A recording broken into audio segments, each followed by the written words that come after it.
আজকে হচ্ছে আমরা বেনারসি পল্লীর আপ্যায়নে গেছিলাম হান্ডি গরু ট্রাই করতে। আর এই আপ্যায়নের হচ্ছে অন্য আরও কয়েক জায়গায় হচ্ছে ব্রাঞ্চ আছে আর কি। তো আমরা এটাই যাই।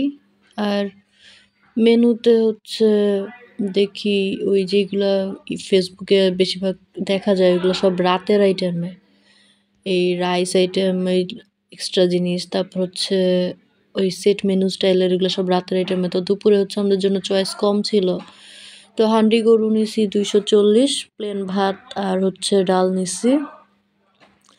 মেনলি হচ্ছে আমি হান্ডি গরু জিনিসটাই ট্রাই করতে গেছিলাম। তো ডাল হচ্ছে পাতলা ডাল, ডালের পরিমাণ কম, অ্যান্ড হচ্ছে ওই 5 ফোড়ন দেওয়া রসুন আর 5 ফোড়নের পাতলা ডাল বলা যায়। আর আমার এই হান্ডি গরু হচ্ছে 5-6 পিস মাংস দিচ্ছে আর একটা রসুন। আর এটা বেসিক্যালি লবণ কম ছিল, কিন্তু কথা হচ্ছে লবণ দিলে ফ্লেভারটা আরও বাড়ছে আমার কাছে, আমি লবণ বেশি খাই। আর রসুন বেস মশলা অ্যাকচুয়ালি খুব বেশি যে মেল্টেড বিফ ছিল ওইরকম না।